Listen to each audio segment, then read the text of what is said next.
नमस्कार, मी पत्रकार मुकेश वाडकर. महाराष्ट्र नामाच्या लाईव्ह थेट प्रक्षेपणात संध्याकाळचे 9:55 झालेले आहेत. या ठिकाणी आता काही वेळापूर्वी रिक्षा चालक या आणि टू व्हीलर या ठिकाणी बघा, हा जो पूल आहे, हिंगणेमाळ्यावरचा जो पूल आहे, या पुलावर अपघात झाल्याची दृश्य आपल्याला, ही ताजी दृश्य आहेत. ही दृश्य आपल्याला काय सांगतायत ते आपण इथल्या नागरिकांकडनं ऐकूयात. नमस्कार तेजसजी. नमस्ते. तुम्ही मला फोन केला, नक्की काय झालं? तुम्ही या ठिकाणी उपस्थित होता का? काय झालं, उपस्थित आम्ही इथंच होतो. आम्ही इथं समोर थांबला असताना एक रिक्षा चालक येत होता, त्याच्याबरोबर एक टू व्हीलर वाले येत होते. आणि हे जे आपण लावलेलं आहेत एवढं सुसज्ज असे व्यवस्थित असे बॅनर, पत्रे हे जे काय आपण लावलेले आहेत, त्याच्यामुळे लोकांचं रिफ्लेक्शन एवढं झालं की त्यांना आतुरता झाली की ह्याच्यात कधी मी जातोय. एवढी वाईट अवस्था आपल्या एरियाची यांनी करून ठेवलेली आहे. एवढे दिवस होऊन काम झालेलं नाहीये. परत कॅनलला पाणी देखील आलंय, परंतु जी सुधारणा व्हायला पाहिजे ती झाली नाही. आज तो एक टू व्हीलर वाला होता, तो आज मरता इथं वाचलेला आहे. नेमकं काय झालं ते? नेमकं काय झालं, रिक्षावाला टू व्हीलर ससानीनगरच्या बाजूने हडपसर गावामध्ये जात होते.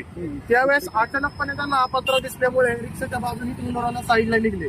अचानक त्यांना पत्र दिसल्यामुळे त्यांना काही समजत नाही. काही क्षणातच ते या पत्रात आतमध्ये जाऊन पडले. ती व्हिडिओ देखील मी आज पत्रकारांना दिलेली आहे. किती दिवस आम्ही सगळे हे उचलायचं, प्रत्येक वेळी लावायचं, प्रत्येक वेळी लोक येणार आणि याच्यामध्ये घुसणार. नागरिकांचा बळी जाण्याची ही प्रक्रिया चालू झालेली आहे आपल्या इथे. तुम्ही इथले लोकप्रतिनिधी जागे होत काय झालं, लोकप्रतिनिधी महानगरपालिका जागी होत नाही. मग आमचा त्यांना हा प्रश्न आहे. आम्ही तुम्हाला सगळे टॅक्स देतो, आज तुम्ही इथून टॅक्स गोळा करत नाही का? तुम्ही आमच्याकडनं कलेक्शन पावत्या करत नाहीत का? कोणत्या ट्रॅफिक पोलीस असतील ते आज इथं का थांबत नाही? कधीच थांबत नाही. जिथं गावात गरज तिथं कधी थांबत नाही, मोकळ्या जागी थांबतात. काय गरज आहे? तुम्ही अशा ठिकाणी थांबा की तिथं लोकांचे जीव जातात. अशा ठिकाणी तुम्ही थांबणं अतिशय गरजेचं आहे आणि आमच्याकडे लक्ष देणं. आता तरी कृपा करून लक्ष द्या. याची अवस्था बघा काय झाली तुम्ही एकदा. आपण पाहिलंय, नागरिक अत्यंत पोटतिडकीनं हा प्रश्न मांडत आहे की आमच्या हडपसरचं तुम्ही वाटोळं केलं आहे का? पुणे महानगरपालिकेचे आयुक्त असतील, त्या आयुक्तांना आमचा थेट सवाल आहे. गेल्या 90 दिवसापासून इथले नागरिक हा पूल आणि या पुलाचं काम चालू होण्यासाठी तुमच्याकडे विविध प्रकारे विनंती अर्ज करतायत, मागण्या करतायत, पाठपुरावा करतायत, तुम्हाला व्हिडिओ पाठवतायत. अनेक पत्रकारांनी हा विषय लावून धरलेला आहे.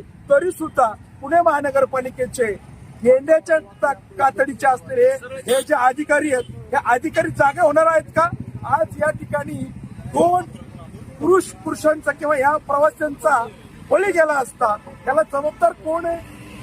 कोण आहे याला जबाबदार? लोकप्रतिनिधी